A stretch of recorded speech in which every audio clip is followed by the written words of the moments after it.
Hey there, Rob Schulz with Austin Smith here with Thoughts on Things Financial. Today we're going to talk about equity indexed annuities. So Austin, you've been doing some analysis on these things because we had a few new clients come in with some of these. What are your thoughts?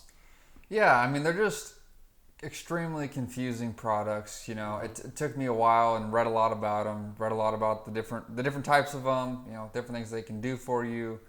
And if it took me, this long to read and figure it all out, then I just don't think there's any way a consumer can really understands what they're in and what benefit it may provide them.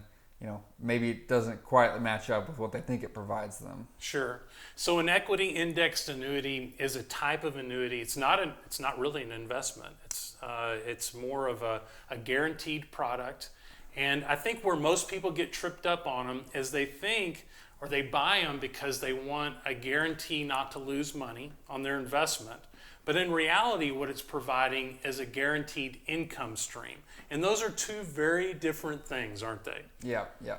So you get and especially when you get the statement every 6 months or year with the annuities, you see the value increasing, and it's increasing at a good clip. Maybe you got a good bonus up front for getting a part of it. Yeah, but it's really not. Yeah, which value is that? Right, That's it's the problem. not the liquid value you can have if you say, okay, hey, I want to go do something with this money. Right. It's that's the income stream over your lifetime, over a longer period of time that they'll provide you that money. Yeah, so these bonuses, these guaranteed increases and percentages and all that stuff, a lot of the time the client gets tripped up and thinks that this is increasing the value of their investment, when in reality, all it's really increasing is the kind of the basis of what their income stream is going to be.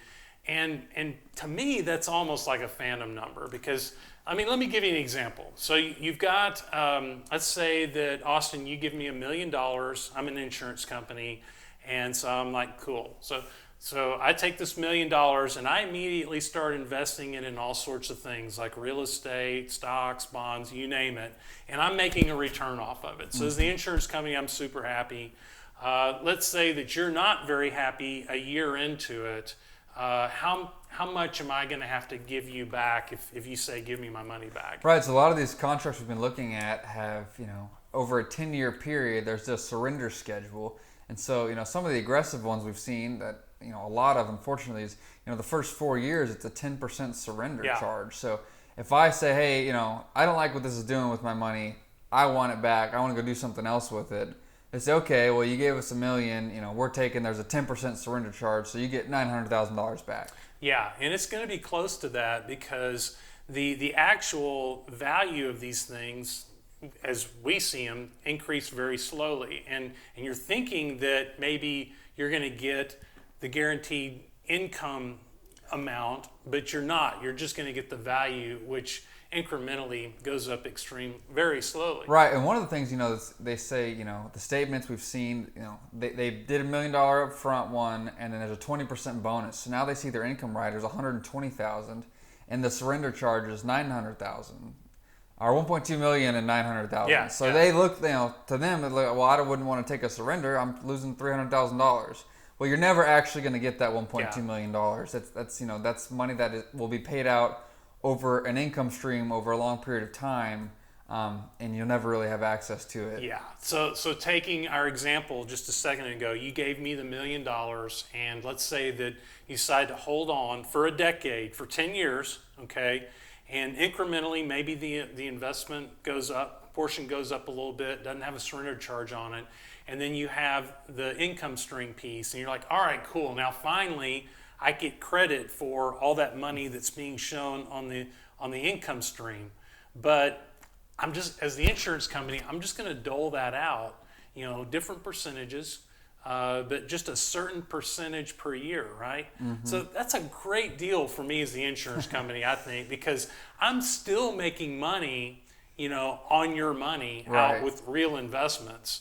And I only have to give you incrementally, basically, your basis back. It'll take a long, long time for you to get your money back. Right, out so of what those actually deals. happens is that insurance company takes the money, they invest it for 10 years. And over a 10-year cycle, history tells us over a 10-year cycle, the investment's going to be up, most likely. Probably be doubled. Probably be doubled, definitely Yeah. going to be up. And then at the end of the 10 years, I start to get, I can pull 4, 5, 6%. And after my investment has doubled and I can pull 4, 5, 6%, that's really only a part of the return that the initial investment is spitting off 10 years later after it doubled. Yeah. Yeah. So these things aren't always what they seem.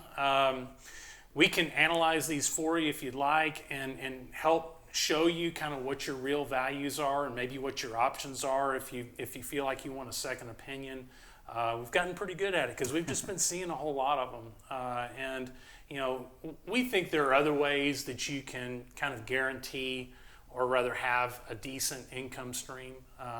Don't forget that if you have a pension, that's a guaranteed income stream. Social Security is a guaranteed income stream.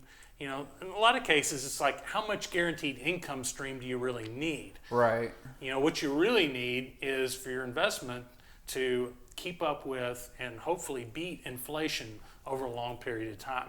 That's what this retirement game is really about, in my opinion. Right. And that's not completely anti-annuity over here at Schulz Wealth. There are a few clients that we have. Yeah. They are in annuity products. It specifically met their situation, what they needed. But out of 120 households, there's 4 of them that have these annuities. Four annuities, and they're not equity indexed. They're variable annuities, and they're for specific situations, very unique situations. So that's annuities, a complicated product, a complicated thing to talk about. Again, if you're looking for a second opinion, we'd love to help you out. Again, it's Rob Schulz, Austin Smith, Thoughts on Things Financial. Check us out on Facebook. Facebook group is Thoughts on Things Financial. Thanks for listening. Take care.